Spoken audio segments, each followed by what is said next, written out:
Once, it was the fattest riff in a booming alternative nation and heralding the arrival of a new Fab Four, Living Color.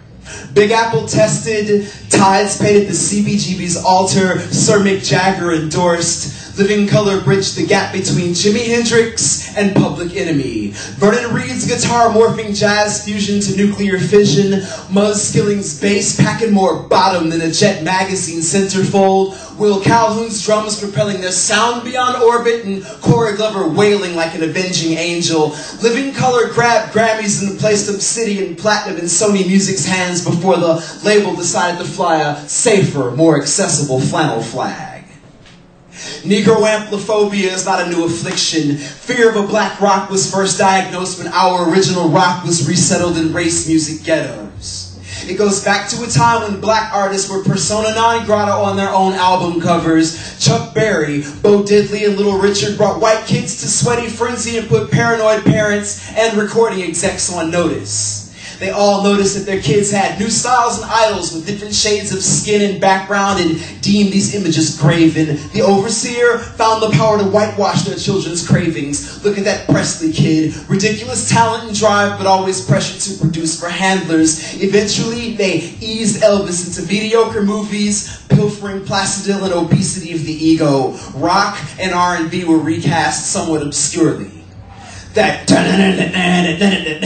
resonates history's forgotten electric churches, pastors, and sermons. The Isley Brothers gave the Beatles twist and shout. Young Ernie watched his big brothers turn it out, then turn Seals and Croft Summer Breeze into a personal hurricane.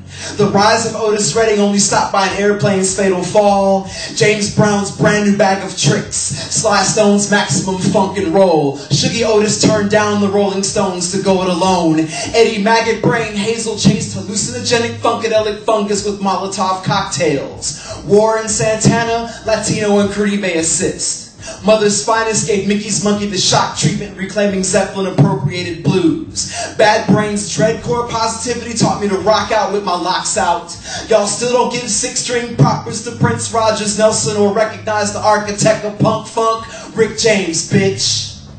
Run DMC usurped the throne. The Bomb Squad brought the noise. Your plate ain't full without a little bit of fishbone. Christina Aguilera wishes she could touch Shaka Khan's mane or attitude. Britney Spears ain't got no soul. Lauryn Hill is rock and roll. And y'all still ain't ready for Tracy Chapman or Ani DeFranco? You're damn right she wants revenge. 10 years after Sony Music's bitchin' helped darken the face of MTV in the name of Michael Jackson, they wouldn't step up to support Fishbone or, for that matter, Living Color. Maybe the grunge river was greener on that side of the rock. They call us unmarketable while relegating us to contemporary urban ghettos. So now when I hear that,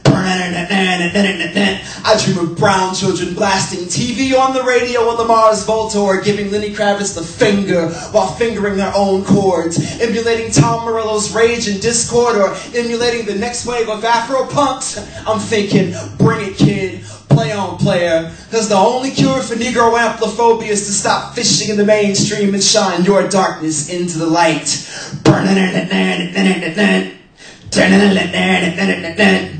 Thank you.